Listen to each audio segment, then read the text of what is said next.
Hello दोस्तों, मैं M Shukla आप सभी दोस्तों का बहुत बहुत स्वागत करता हूं आपके अपने चैनल में। आज की क्लास में हम आपको गृह विज्ञान यानी होम साइंस जो बीए सेकेंड सेमेस्टर के छात्र छात्राएं हैं उनके लिए आज की नई वीडियो में कुछ नया सिखाने का प्रयास करेंगे। आज की वीडियो में हम बात करेंगे जो हमारा मॉडल पेपर है उसको हम सॉल्व कराएंगे कि मॉडल पेपर में किस तरीके से प्रश्न ज़्यादा से ज़्यादा प्रश्न आपके पेपर में पूछे जाएंगे। तो प्रिपेयरिंग ऑफ लास्ट टाइम यानी कि प्रिपेयरिंग सबसे पहले होता है, यानी कि तैयारी समय से पहले कीजिए। इससे आपको थोड़ा समय भी मिलता है और अच्छे से आप लोग अपने पेपर को तैयार भी कर लेते हैं। तो दोस्तों, अगर चैनल में हमारे नए हैं तो चैनल को सब्सक्राइब कर दीजिए, बेल आइकन दबा दीजिए कि आने वाले वीडियो का नोटिफिकेशन आप लोगों तक बिल्कुल मिलता रहे। और जो हमारे चैनल में पुराने छात्र छात्राएँ हैं वे एक दूसरे को वीडियो को शेयर करते रहिए। और आपको सबसे बड़ी बात है दोस्तों कि क्लास आपकी चलने वाली बहुत ही मज़ेदार क्लास चलने वाली है। इसमें आपको पॉइंट टू पॉइंट सिखाने का प्रयास किया जाएगा। जैसे भी आपके प्रश्न आते हैं पेपर में वो आपको यहाँ पे पूर्ण रूप से बताया जाएगा। तो दोस्तों चलिए चलते हैं आज की क्लास की तरफ कि आज की क्लास में कैसे प्रश्न आए हुए हैं। तो आज हम चर्चा करते हैं कि इस विषय पर कि प्रश्न जो होते हैं वो किस लेवल से पूछे जाते हैं। तो यहाँ पे हम आपको यहाँ सारी चीज़ें बताएंगे। जी हाँ दोस्तों, ये आपका रहा प्रश्न पत्र। कुछ इस तरीके से आपका मॉडल पेपर होता है आपके पेपर में, लेकिन जो हम आपको बनाए हैं वो अपने हाथों से बनाया है ये पेपर आपको, जो कि आपके प्रश्न पत्र जो है वो पेपर में पूछे जाते हैं। इससे रिलेटेड क्वेश्चन आपको मिलते रहते हैं और आप लोग बिल्कुल ध्यान ना देते हुए इस वजह से आप लोग तैयारी नहीं कर पाते। तो बिल्कुल यहाँ पे कंसंट्रेशन माइंड लगा के पढ़िए अच्छे से और अच्छे से तैयारी कीजिए, क्योंकि जितने आप नज़दीक जाते हैं पेपर के उतने सही आपका पेपर तैयार नहीं हो पाता है। तो ज़्यादा से ज़्यादा आप लोग वीडियो को देखते रहिए और अच्छे से अपना पेपर को तैयार करते रहिए। अब आपका आज का जो मेन पॉइंट है यहाँ पे आपका सबसे बड़ी बात है कि यहाँ पे खंड आ दे रखा है, बीए प्रथम वर्ष सेकेंड सेमेस्टर गृह विज्ञान। यहाँ ये होम साइंस का पेपर आपका है। प्रश्न पत्र आपका पता ही है कि वस्त्र विज्ञान एवं परिधान तथा पारिवारिक संसाधन प्रबंधन का परिचय। ये है आपका सिलेबस, यानी कि जो सिलेबस मैंने आपको सेकंड सेमेस्टर का सिलेबस नहीं दिया है, लेकिन मैं सेकंड सेमेस्टर का सिलेबस भी आपको देने वाला हूँ बहुत जल्द। अगली वीडियो में मैं सेकंड सेमेस्टर का सिलेबस आपको बता दूंगा गृह विज्ञान का। आपको पता है न्यू एजुकेशन पॉलिसी हो गया। टाइम आपका मैनेजमेंट पता है 3 घंटे का पेपर होता है, वही सभी पेपर होता है जो बीए लेवल से है, बीए हॉर्न्स हैं या बीए प्रोग्राम से पढ़ते हैं या BA first second semester third semester जैसे जैसे भी हर यूनिवर्सिटी का होता है। लेकिन अगर बात करें तो आपका जो सेमेस्टर वाइज परीक्षाएं हैं वो सेम क्वेश्चन लेके चलते हैं। ऐसा नहीं है कि आपको यहाँ पे कुछ दूसरा देखने को मिलेगा। खंड आ में आपको 50 शब्दों में लिखना है। सभी प्रश्न अनिवार्य हैं। पहला प्रश्न आपका इसमें है खंड आ से कि वस्त्रों का मानव जीवन में महत्व बताइए, यानी कि वस्त्रों का जो है वो मानव जीवन में किस प्रकार से महत्व है, यहाँ पे आपको संतुष्ट करना है, यानी यहाँ पे आपको लिखना है इसके महत्व को। पहले आपको लिखना है यहाँ पे कि वस्त्रों का महत्व निम्नलिखित बिंदुओं से स्पष्ट किया जा सकता है। पहला आपका आता है इसमें दोस्तों कि व्यक्ति वस्त्रों के द्वारा अपनी संपन्नता का प्रदर्शन कर सकता है, यानी कि व्यक्ति जो है वो वस्त्रों के द्वारा अपनी जो संपन्नता है उसको प्रदर्शन करता है। और उसके बाद में दूसरा पॉइंट इसमें आपका आता है कि वस्त्र न केवल शरीर को आवरण प्रदान करते हैं बल्कि सौंदर्य वृद्धि में भी सहायक होते हैं। तीसरा आता है कि वस्त्र व्यक्तित्व को प्रभावित करते हैं। जो वस्त्र होता है वो आपके यानी कि व्यक्तित्व को प्रभावित भी करता है और व्यक्ति के व्यक्तित्व को प्रभावशाली बनाने में भी वस्त्र महत्वपूर्ण भूमिका निभाते हैं। प्रभुत्वशाली का मतलब होता है दोस्तों कि अपने आप को जो लाज होता है, शर्म जिसे हम कहते हैं शर्म, उसको बचाता है। ये होता है प्रभुत्व, यानी कि अपने कल्चर को यहाँ पे बताता है कि किस तरीके से हम लोग कपड़े पहनते हैं। उसका फिर चौथा आपका आता है दोस्तों, इसमें चौथा नंबर है इसमें आपका कि कार्य से संबंधित कठिनाइयों से बचाव के लिए जैसे जल, ऊष्मा, ठंडक आदि से सुरक्षा करके मनुष्य अपनी कार्य क्षमता को बनाए रख सकता है अथवा इसमें वृद्धि कर सकता है। तो ये पहला प्रश्न होता है कि मानव जीवन में वस्त्रों का क्या महत्व है। तो आपको महत्व के बारे में मैंने बता दिया, पहला, दूसरा, तीसरा, चौथा। इसमें जो भी पॉइंट थे वो आपको मैंने यहाँ पे बताया। दूसरा प्रश्न है कि रेशम तंतु के विभिन्न अवस्थाओं के नाम लिखिए। अब जो रेशम तंतु है इसके विभिन्न इसके तंतु कौन है, रेशम तंतु के विभिन्न अवस्था कौन कौन से हैं, इसमें लिखना होगा दोस्तों आपको कि रेशम तंतु के निर्माण के विभिन्न अवस्थाएं पाई जाती हैं। पहला, जब रेशम उत्पादन होता है तो अंडा में आता है, उसके बाद में फिर आता है आपका लार्वा बन जाता है, उसके बाद में फिर बनता है प्यूपा, उसके बाद में फिर प्यूपा के बाद में ये बन जाता है कीड़ा। तो ये होते हैं मुख्य रूप से जो हमारे कृत्रिम तंतु होते हैं रेशम बनाने के तंतु। तो ये हो जाते हैं आपके रेशम तंतु के मुख्य रूप से जो अवस्था है उसके बारे में मैंने यहाँ पे बताया। उसके बाद में फिर आपका आता है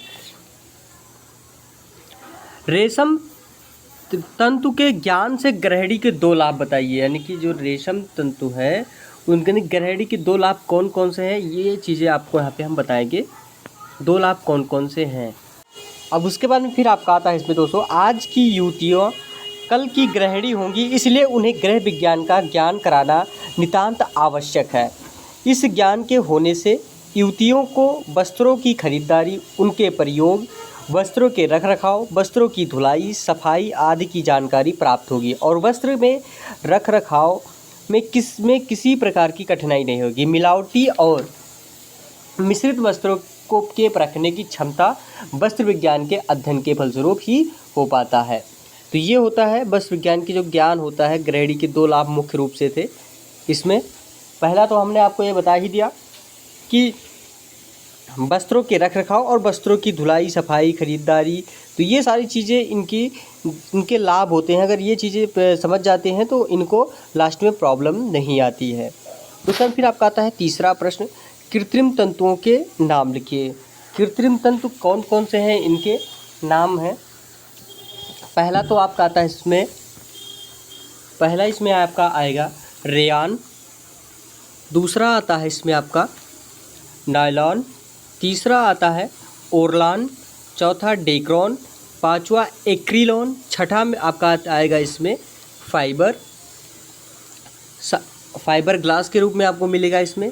उसके बाद फिर सातवां आएगा टेरिलीन, आठवां डायनेल, फिर नौवां क्रेसलॉन, जेफ्रॉन, उसके बाद फिर डर्बन, फिर सारण और बेरल।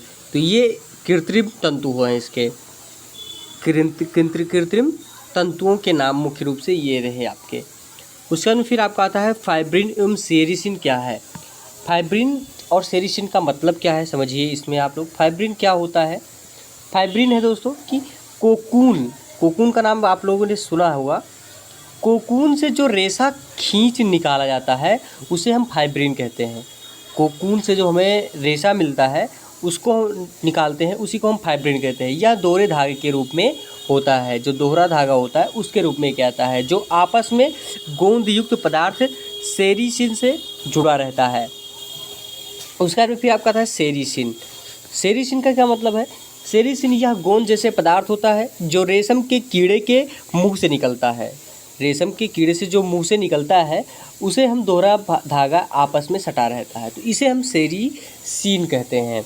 उसके बाद में फिर आपका आता है नेक्स्ट क्वेश्चन, पांचवा प्रश्न आपका आता है कि मिश्रित वस्त्र को समझाइए। मिश्रित वस्त्र क्या है इसमें आपका, मिश्रित वस्त्र में आपको लिखना होगा कि भिन्न भिन्न रेशे को मिलाकर एक नए किस्म के रेशे का निर्माण किया जाता है।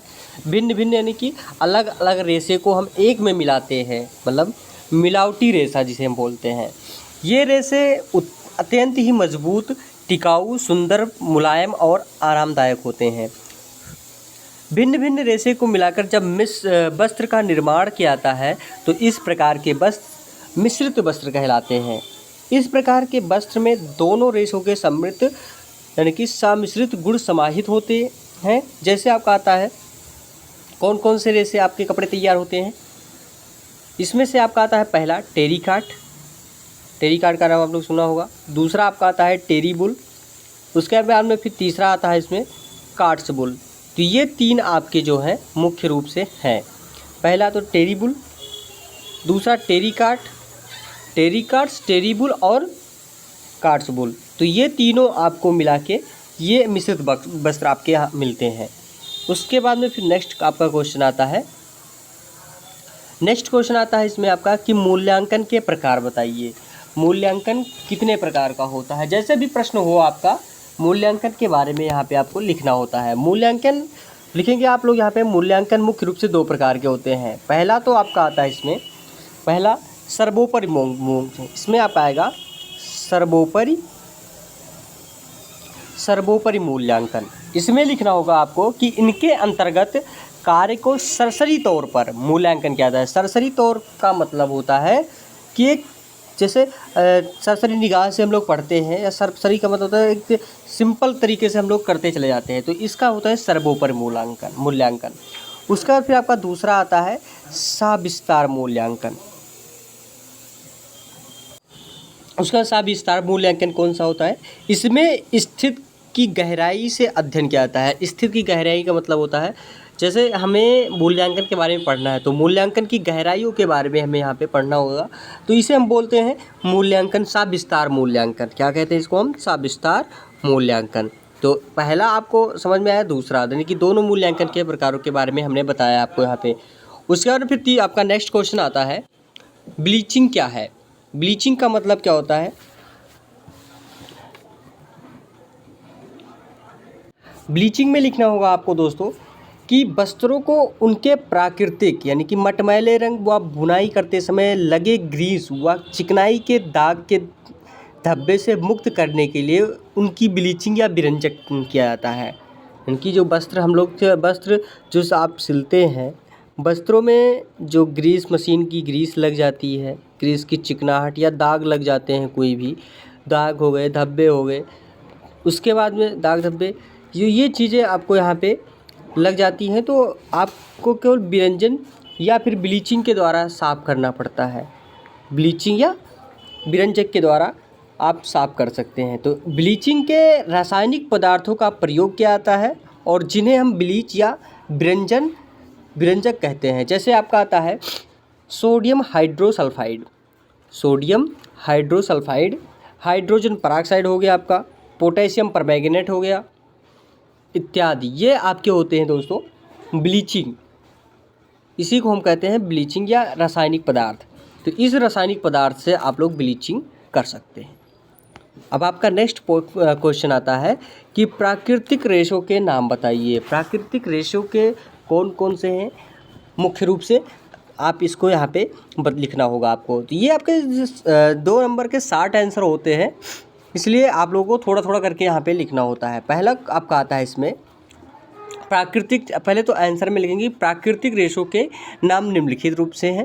पहला आपका आएगा इसमें कपास हो गया आपका, दूसरा आपका आता है ऊन हो गया, तीसरा रेशम हो गया, चौथा आपका आता है सोना चांदी, उसके बाद फिर आपका आता है एस्बेस्टस, फिर नेक्स्ट आपका आएगा एस्बेस्टस, फिर आएगा जूट, सीसल, कोपाक और पिना इत्यादि। ये आपके प्राकृतिक रेशों के नाम हैं। मुख्य रूप से ये आपके प्राकृतिक रेशे हैं। कौन कौन सा, कपास, ऊन, रेशम, सोना चांदी, एस्बेस्टस, जूट, सीसल और कापोक, पिना, ये आपके आते हैं रेशा यानी कि प्राकृतिक रेशों के निम्नलिखित रूप से ये नाम होते हैं आपके। उसके बाद फिर आपका आता है 9वां क्वेश्चन कि एंटी प्लिग से आप क्या समझते हैं। एंटी प्लिग का मतलब क्या होता है, ये आप लोग सोच रहे हैं कि एंटी प्लिग होता क्या है। एंटी प्लिग का मतलब होता है वस्त्रों पर उभरे हुए रेशों के छोटे छोटे गुच्छों को पिल्स कहते हैं, या हम कहते हैं पिल कहते हैं। यह एक प्रकार का वस्त्र दोष होता है। एंटी प्लिग एक परिसज्जा है। इसमें वस्त्र पर उभरे हुए रेशों के गुच्छों को हटाया जाता है। एंटी प्लिग परिसज्जा में शेयरिंग, ब्रशिंग एवं साइजिंग क्रियाएं की जाती है। कौन कौन सी, इसमें से आपका शेयरिंग होता है, फिर ब्रशिंग होता है और फिर आपका साइजिंग होता है। इसमें 2 ब्रश लगे रोलरों के बीच में गुजारा जाता है, जिससे छोटे छोटे रेशे कट जाते हैं तथा ब्रश से झड़ भी जाते हैं। इस काम के लिए ब्लेड और ब्रश मशीन में फिट रहते हैं। इसी को हम एंटी पिलिंग से कहते हैं, इसे हम एंटी पिलिंग कहते हैं। तो इस तरीके से आपको एंटी पीलिंग के बारे में समझ में आया होगा कि किस तरीके से एंटी पीलिंग होता है कपड़ों का। उसके बाद फिर आपको आता है गृह प्रबंधन के महत्व को बताइए। गृह प्रबंधन के महत्व के बारे में क्या, गृह प्रबंधन के बारे में टिप्पणी लिखिए। पहला आपका आता है, इसमें लिखना होगा कि गृह प्रबंध प्रक्रिया के महत्व निम्नलिखित रूप से है। पहला आता है इसमें कि किसी एक ही सदस्य पर कार्य का भार नहीं पड़ता है, यानी कि पहला जो महत्व है गृह प्रबंधन की वो है कि किसी एक ही सदस्य पर कार्य का भार नहीं पड़ता है। दूसरा, कार्यों का संचालन सुचारू एवं सुव्यवस्थित रूप से होता है। तीसरा आपका आएगा इसमें कि पारिवारिक सुख शांति बनी रहती है। चौथा आपका आएगा इसमें कि पारिवारिक की व्यवस्था सुदृढ़ हो जाती है। फिर पांचवा आता है इसमें आपका कि परिवार के प्रत्येक सदस्य की एक दूसरे से निष्ठा एवं विश्वसनीयता बनी रहती है। छठा नंबर आता है इसमें आपका कि समस्याओं को बौद्धिकता एवं नियोजित रूप से सुलझाने पर उनके वांछित हल प्राप्त होते हैं। सातवां नंबर आता है कि कार्य का संचालन कम समय में हो जाता है और इसमें समय की बचत होती है। आठवां नंबर आपका आएगा इसमें कि पारिवारिक लक्ष्यों की प्राप्ति सरलता से हो जाती है। तो ये होते हैं गृह प्रबंधन के महत्व। तो मुख्य रूप से आपको गृह प्रबंधन का महत्व के बारे में हमने यहाँ पे बताया। उसके बाद में फिर आपका आता है नेक्स्ट, यानी कि सेक्शन बा की तरफ चलते हैं, सेक्शन बी की तरफ, यानी खंड बा, यानी कि खंड आ के सारे प्रश्न हमने आपको बता दिया है। दोस्तों वीडियो अच्छी लग रही हो ज़रूर लाइक कर दें और चैनल को सब्सक्राइब भी कर दीजिए। उसके बाद फिर आपका आता है खंड बा। केवल 5 प्रश्न अनिवार्य है इसमें आपका। प्रत्येक प्रश्न का आंसर 200 शब्दों में होना चाहिए। दूसरा प्रश्न आता है कि कपास की विशेषताएं बताइए। दूसरा प्रश्न क्या है आपका, कपास की विशेषताएं बताइए। अब इसमें लिखना होगा कपास की विशेषताएं निम्न रूप से है। पहला आपका आएगा इसमें संगठन। संगठन में आपको लिखना होगा कि कपास का तंतु मुख्यतः सेल्यूलोज रेशों का बना होता है, जिसमें हम 82 से 90% तक जलांश तक तथा 5 से 8% तक अन्य प्राकृतिक अशुद्धियाँ होती हैं। तो ये होता है संगठन। उसके बाद फिर दूसरा आता है रचना व रूप। रचना इसका कैसा है और रूप कैसा होता है। इसमें आपका अणुबीज यंत्र द्वारा देखने से प्रतीत होता है कि कपास का तंतु चपटा बल खाए फीते के समान होता है। यह जब कच्चा होता है तो बनावट में नली के समान होता है, नली से रस भरा हो रहता है। जब यह पक जाता है तो उसका रस सूख जाता है और नली से नष्ट हो जाता है तथा तंतु फीते के समान दिखाई देता है। इसी कारण तंतुओं में ना तो चमक होती है और ना ही लचक। फिर तीसरा आता है इसमें आपका लंबाई का व्यास। साधारणतः लंबे कार्यों वाली कपास की व्यास अत्यधिक सुंदर होती है और तंतु का जो व्यास है वो 12 से 20 माइक्रोन होता है। चौथा आपका आता है रंग। रंग इसमें आपको समस्त प्राकृतिक तंतुओं में कपास का तंतु सर्वाधिक सफ़ेद रंग का होता है, किंतु कच्ची कपास में नाइट्रोजन आदि के तत्व होने का रंग भूरापन लिए होता है, इसलिए ब्लीचिंग आदि करने से इसकी सफ़ेदी अत्यधिक बढ़ जाती है। उसके बाद में फिर आपका आता है स्वच्छता। 5वां नंबर आता है स्वच्छता। कपास का तंतु दूसरे चिकने तंतुओं जैसे रेशम, लिनन तथा रेयान के समान तो स्वच्छ नहीं होता है, किंतु अन्य तंतुओं की सापेक्षा उसकी धुलाई अत्यधिक सरलतापूर्वक से की जा सकती है। उसका फिर 6ठा नंबर आता है कि रगड़ का अभाव। रगड़ का अभाव किस तरीके से होता है। सूती वस्त्रों अत्यधिक मजबूत होते हैं तथा भीगे रहने पर इनकी मजबूती भी बढ़ जाती है और इन पर किसी भी अवस्था में रगड़ने यहाँ तक कि पीटने का भी कोई हानिकारक प्रभाव नहीं पड़ता है। इन्हें धोने में किसी प्रकार का विशेष सावधानी की आवश्यकता नहीं है। उसका फिर 7वां नंबर आता है संकुचन। संकुचन का क्या मतलब है। मौलिक रूप से कपास के रेशे सिकुड़ते नहीं हैं, वे स्थिर रहते हैं, परंतु वस्त्र निर्माण के समय की खींचातान तथा परिष्कृत और परिसज्जा की विधियों के प्रभाव से कभी कभी तैयार वस्त्र पानी में डालने पर सिकुड़ जाते हैं। तो सूती वस्त्र पूर्व अवस्था में संकुचन प्रतिरोधकता की वृद्धि की जाती है। 8वां नंबर आता है आपका सफाई व एवं धुलाई। सफाई एवं धुलाई में लिखना होगा कि अत्यंत छोटे से बने रहने के कारण सूती वस्त्रों की सतह खुरदरी होती है।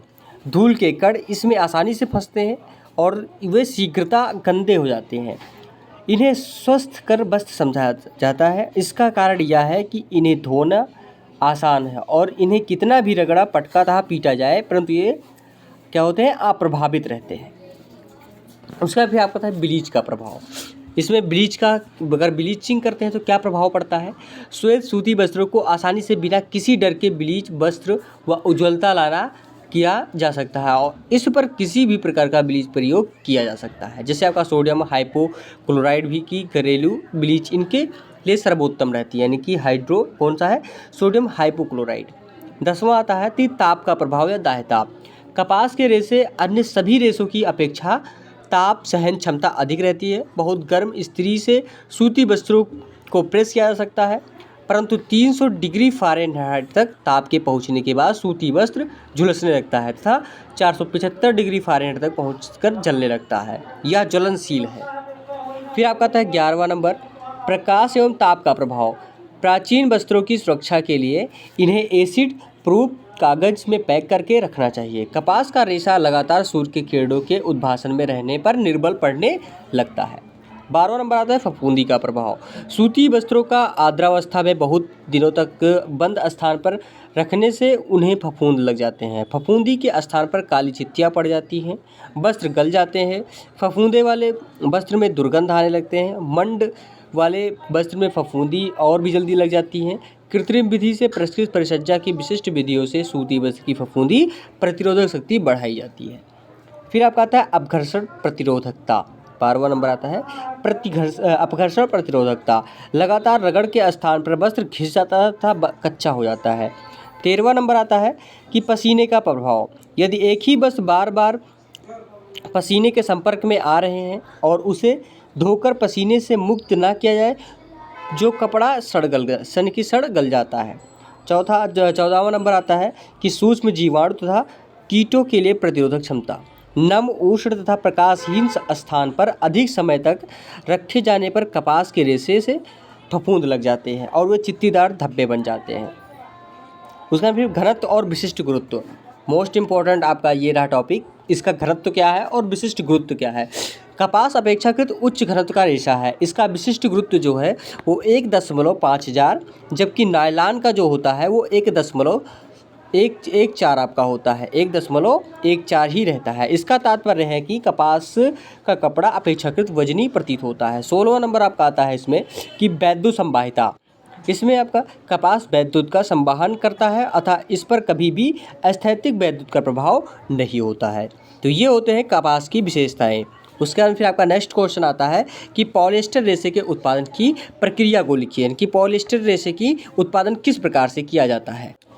अब इसमें आप लिखेंगे कि पॉलिएस्टर रेशे का उत्पादन प्रक्रिया। पॉलिएस्टर रेशे का निर्माण अम्ल की अल्कोहल के साथ क्रिया करने से होता है। इस तंतु का निर्माण 2 प्रकार के टेरिप्थिलेट पॉलीमर द्वारा किया जाता है। प्रारंभ में जिस विधि से पॉलिएस्टर बनाया गया है उसमें आपका इथाइलिन ग्लाइकोल और इसमें आपका टेरिफिथेलिक एसिड का आपस में घनीभूत किया जाता है। इसमें विशिष्ट पॉलिएस्टर तंतु जैसे आपका आता है पॉलीएथाइलिन टेरिप्थिलेट, उसका में फिर इसका निर्माण होता है और जिसका जो गलनांक है वो उच्च बिंदु का होता है।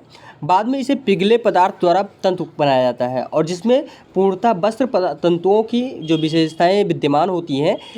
इस तंतु को हम टेरिलीन भी कहते हैं। इस तंतु को हम टेरिलाइन भी कहते हैं। वर्तमान में पॉलीइथाइलिन टेरिप्थिलेट जिसका की उपयोग टेरिलीन के निर्माण हेतु किया जाता है, यह ग्लाइकॉल द्वारा बनाया जाता है। टेरिप्थिलेटिक एसिड के स्थान पर टेरिप्थिलिक एसिड के डाइमिथाइल ईस्टर का उपयोग किया जाता है। पॉलीइथाइलिन टेरिप्थिलेट के लंबे परमाणु बनाने की क्रिया उसी प्रकार से किया था जिस प्रकार नायलॉन से हो। जैसे आपका आता है, हम आपको यहाँ पे रिएक्शन करके बताएंगे। HO हो गया आपका CH2, फिर आपका आता है OH प्लस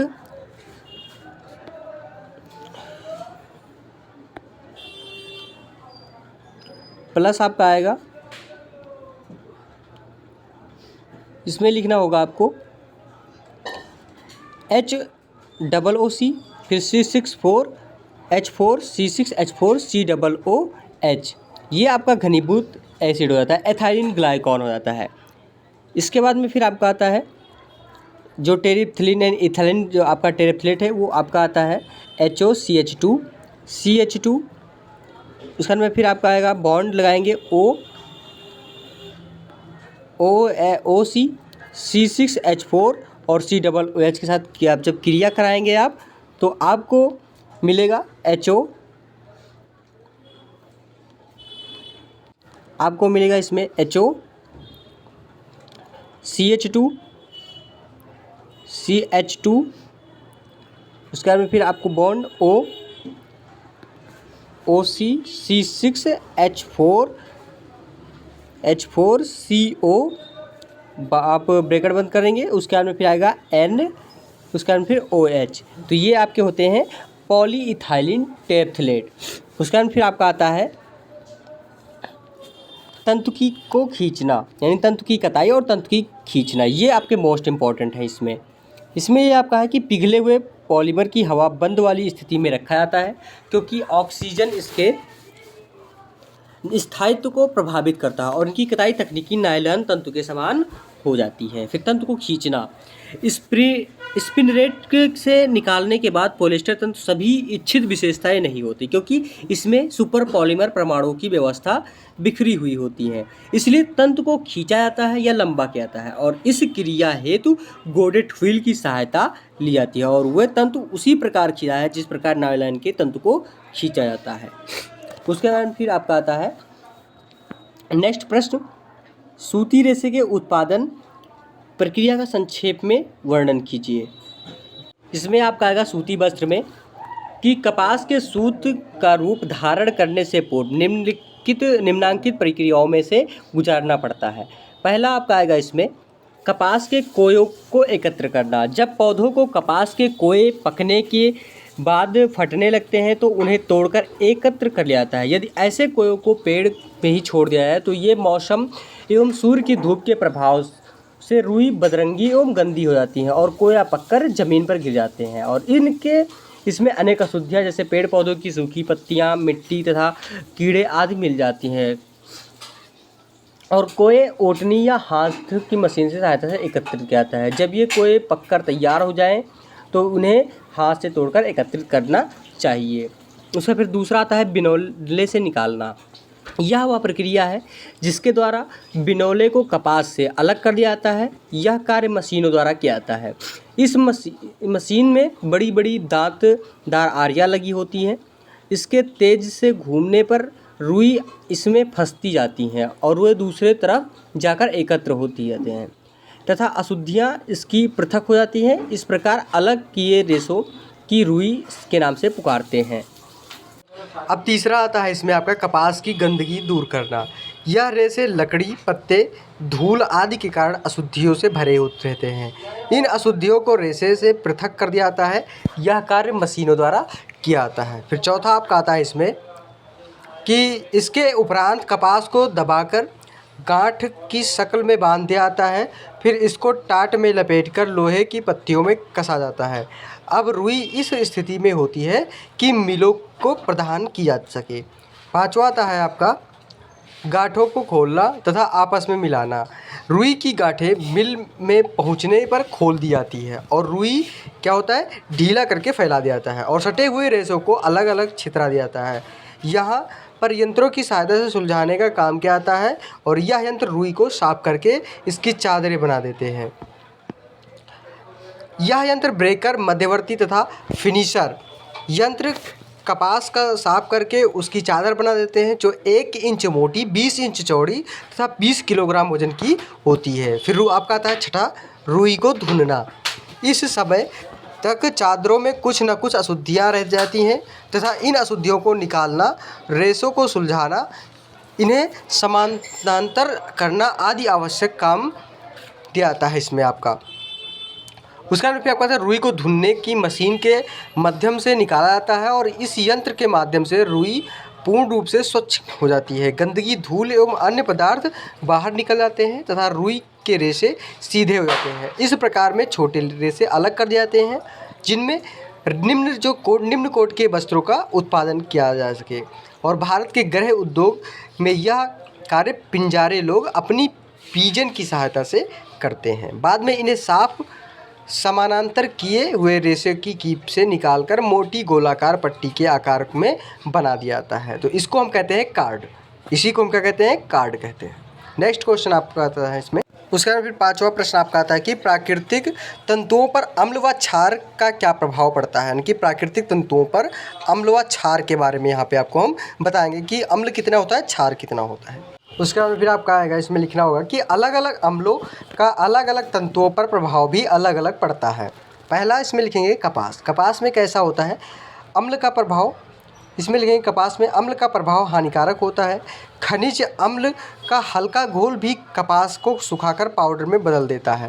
यानी कि इसमें अगर सल्फ्यूरिक अम्ल हो तो यानी कि H2SO4 जो कपास के रेशे को झुलसकर उसमें घुल जाते हैं और हल्के घोल का प्रभाव रेशों में सिकुड़न लाता है। एसिटिक एसिड का हानिकारक प्रभाव नहीं पड़ता है इसमें।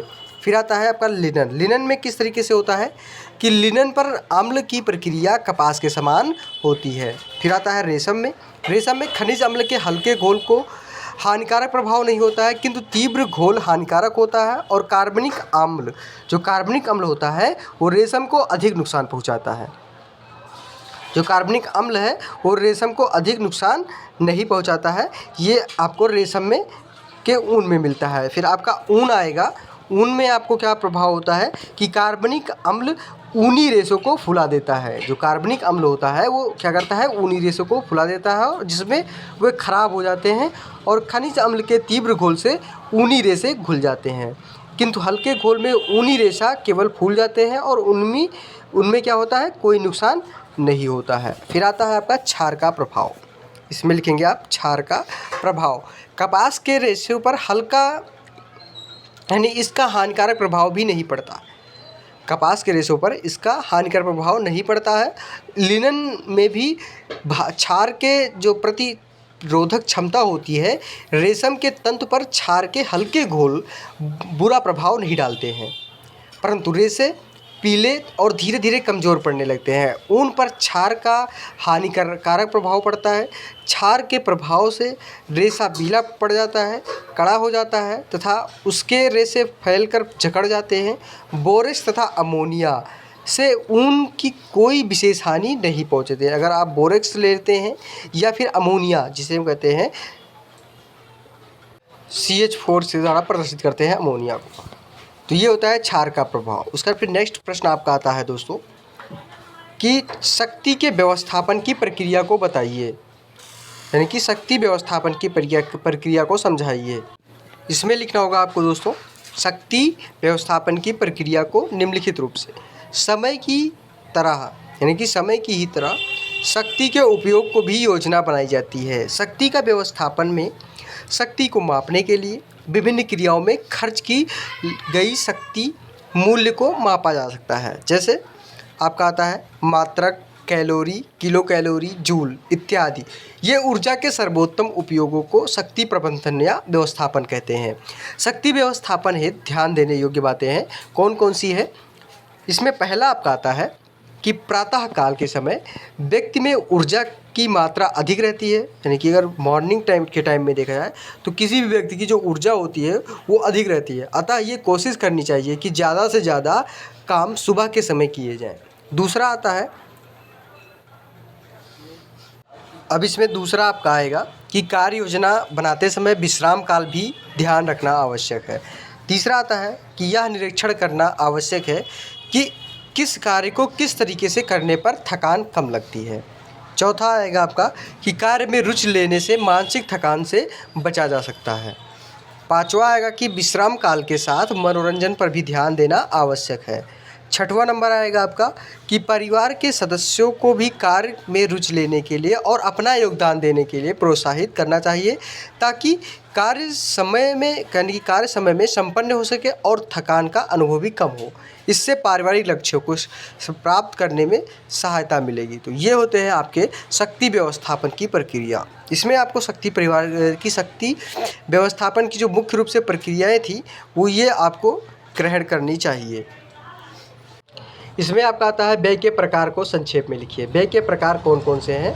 मुख्य रूप से परिवार में आने वाली आय को विभिन्न आवश्यकताओं की पूर्ति पर खर्च करना व्यय कहलाता है। किसी भी परिवार में रहने वाले विभिन्न खर्चों को 4 भागों में हम बांट सकते हैं। कौन कौन से? पहला आता है निश्चित व्यय। निश्चित व्यय का मतलब होता है कि इसके अंतर्गत वे खर्चे आते हैं जो प्रत्येक परिवार के निश्चित समय में निश्चित रकम के रूप में करने पड़ते हैं और इन खर्चों को वह अपनी इच्छा के अनुसार कम या अधिक नहीं कर सकते हैं। इसके अंतर्गत मकान का किराया, पानी, बिजली का बिल, बच्चों के स्कूल की फीस, प्रोविडेंट फंड, बीमे की किस्तें आदि आती हैं। दूसरा आता है अर्ध निश्चित व्यय। यह वे व्यय होते हैं जिन्हें पूरा किए बिना परिवार का कार्य नहीं चलता है, किंतु परिवार अपनी सुविधा के अनुसार इन खर्चों में यदि कमी करता है तो सुविधा अनुसार इन खर्चों पर होने वाले व्यय का जो बिल बढ़ा होता है, जैसे आपका आता है भोजन, वस्त्र, मनोरंजनात्मक क्रियाओं पर होने वाले व्यय यानी खर्च, तो ये होते हैं अर्धनिश्चित व्यय।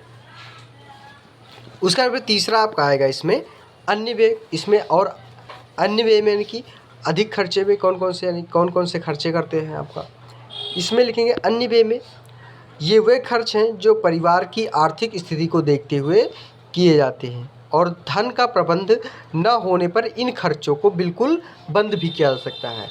और इसके अंतर्गत जैसे आपका आएगा मनोरंजनात्मक क्रियाएं, विलासात्मक तथा आरामदायक आवश्यकताओं पर होने वाले व्यय, ये होते हैं अन्य व्यय के अंतर्गत।